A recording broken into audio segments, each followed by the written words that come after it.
Good morning to all of you. Welcome to Legal Matters by Sai Babu Sankara. Can an accused get bail if the victim stands or surety? Can such condition be imposed? This is the crux of the case law today we are going to discuss.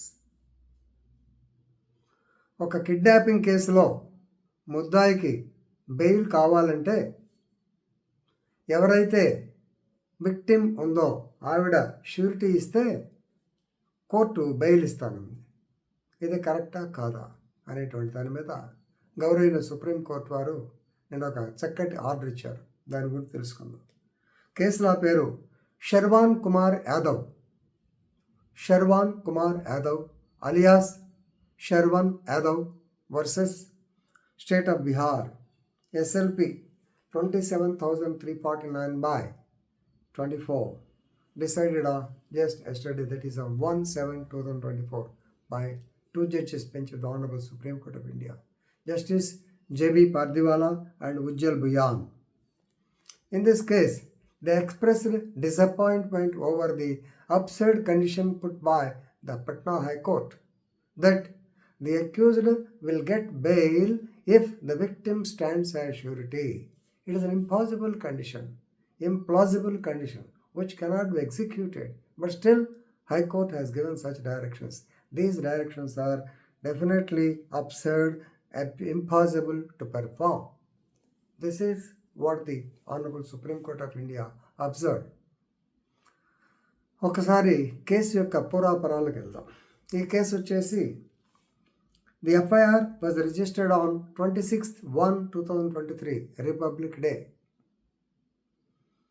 26/1/2023 ఆ రోజున case వచ్చేసి section 366A kidnapping 234 ఇద్దరు ముగ్గురు కలిసి ఒక పాపని ఎవరినో ఎత్తుకుపోయారు. అది కేసు. పాప అంటే చిన్నపిల్ల అయి ఉండదులేండి, ఏదో వాళ్ళు మేము చూస్తుంటాం కదా లవ్ అఫైర్స్ ఇలాంటివి, కిడ్నాప్ కేసు ఉన్నట్టు, right. So the case was registered in Bahera PS of Darbhanga district, Bihar, right. Then law Muddai, he was arrested on actually he was arrested immediately, put in jail, and he has applied for bail. For the past 1 year he has been in jail. Then law Honorable High Court of Bihar 25/7/2023 నాడు ఒక condition పెట్టింది. It is an unusual, absurd, impossible condition. ఇప్పుడే మనం చెప్పాం. The accused will get bail provided the victim stands as surety. కానీ దీనంత తేలిగ్గా మనం అనుకోవడానికి లేదు. ఎందుకంటే ప్రాక్టికల్గా మనం ఆలోచిస్తే కొన్ని సందర్భాల్లో ఎలా చెప్తారంటే, నేను ఒక రేప్ కేసుని మ్యారేజ్ చేసే పరిస్థితికి వచ్చింది చీరాలు. Both of them are willing, and this man promises to marry her. అలాంటప్పుడు ఆ అమ్మాయి నీకు ష్యూరిటీగా ఉంటే వదిలిపెడతాను అని ఉండొచ్చు. ఇది నా ఊహ మాత్రమే. కానీ అలా ఇవ్వకూడదు. ఈవెన్ ఇక నా కేసు చీరాల్లో ఒక అబ్బాయి రేప్ చేసానికి పెట్టింది.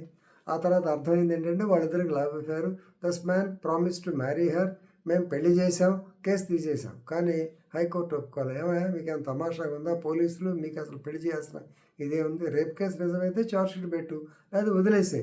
అంతేగాని who are you to perform the marriage అని చెప్పి నాకు అప్పుడు తాడేపల్లిగూడెం సిఐ ఇస్మాయిల్ ఉండేవాడు. ఆయన ఇద్దరికి హైకోర్టు ముట్టుకాయలు ఇవ్వటం జరిగింది. కాబట్టి rule of law should be there. Law should be like law. You cannot circumvent the law in this manner అని చెప్పి అప్పుడు మాకు అర్థమైంది. ఇక్కడ ఇతనికంటే ఆమె ష్యూరిటీ ఉంటే బెయిల్ ఇస్తామని చెప్పాను నేను. ఇదేంటి జరిగేది కాదని చెప్పి they have request for the modification order. Same దాంట్లోనే మోడిఫికేషన్ చేయండి సార్, ఆ అమ్మాయి రాదు, ఆ అమ్మాయితో అయ్యేది కాదంటే నో అని రిజెక్ట్ చేసింది. దాని మీద హైకోర్టుకు వచ్చారు.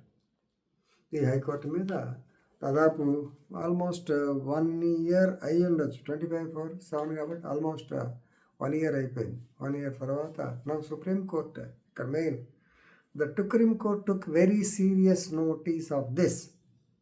This is very unusual order. ఈ మాటలు కొంచెం జాగ్రత్తగా వెతుక్కోండి. Very serious notice and very unusual order passed by the High Court. It is practically impossible to ask the victim to stand as surety. Because of this absurd condition, the victim and accused could not get bail, could not be released on bail. So therefore, it's not a good condition.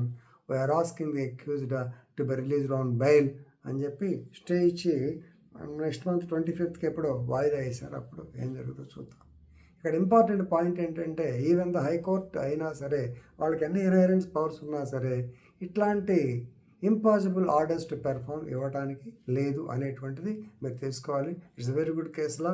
Please read it and enrich your legal knowledge. Thank you.